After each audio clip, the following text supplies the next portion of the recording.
వీరత్వానికి విజయానికి దూకుడుకు మెరుపులాంటి వేగానికి ప్రతీక మన రఫేల్ యుద్ధ విమానం. ఆపరేషన్ సింధూర్లో పాక్కు కాళరాత్రుల్ని పరిచయం చేసిన ఈ ఫైటర్ జెట్లు ఇప్పుడు శత్రు దేశాల గుండెల్లో నిద్రపోయేందుకు రెడీ అవుతున్నాయి.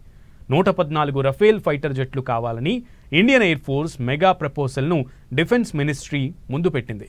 ఇవి కార్యరూపం దాల్చాలంటే 2 లక్షల కోట్ల భారీ బడ్జెట్ కావాలి. రక్షణ శాఖ ఓకే చెప్పితే ఇక మామూలుగా ఉండదు. భారత రక్షణ వ్యవస్థ మరీ ముఖ్యంగా వాయుసేన బాహుబలిగా మారుతుంది.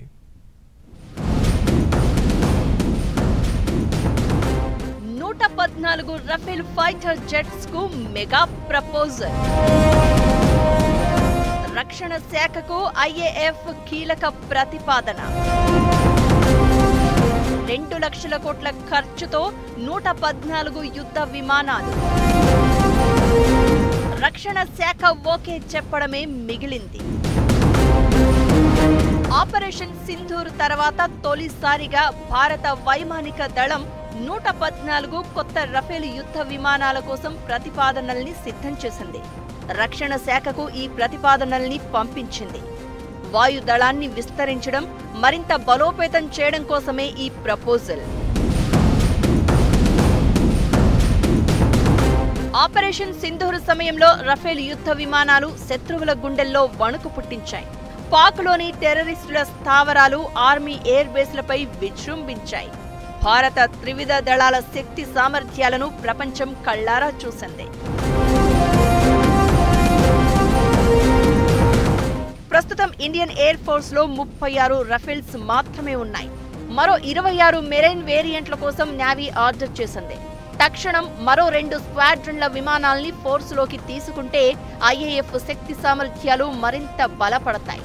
అంటే వెంటనే 38 రఫేల్ ఫైటర్ జెట్లను దళంలోకి తీసుకునేందుకు సిద్ధంగా ఉంది. అందుకే 114 రఫేల్ ఫైటర్ జెట్ల కోసం ప్రపోజల్ పెట్టింది.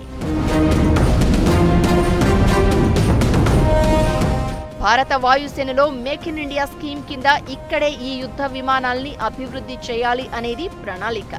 దీనికి ఫ్రాన్స్ కు చెందిన డసాల్ట్ ఏవియేషన్ సంస్థ టెక్నాలజీ సాయం చేస్తోంది. ఈ బిగ్ ప్రాజెక్టు కార్యరూపం దాల్చేందుకు దాదాపు 2 లక్షల కోట్ల రూపాయలు ఖర్చవుతుంది. అంటే ఈ ప్రపోజల్ ఓకే అయితే దేశంలో అతిపెద్ద మొత్తంలో ఆయుధాల కోసం ఆర్మీ చేస్తోన్న మెగా ప్రాజెక్టు ఇదే అవుతుంది.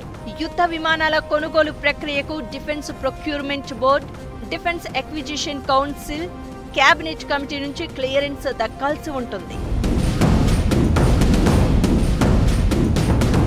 ఈ మధ్యకాలంలో పొరుగు దేశాలు భారత సరిహద్దుల వెంట ఉద్రిక్తతలకు కారణమవుతున్నాయి. అందుకే భారత్ ఆయుధ, సైనిక సంపత్తిని పెంచుకుంటోంది. ఇతర దేశాల నుంచి దిగుమతులు చేసుకోవడమే కాకుండా దేశీయంగా కూడా అత్యాధునిక ఆయుధాలు, యుద్ధ సామగ్రిని సిద్ధం చేసుకుంటోంది.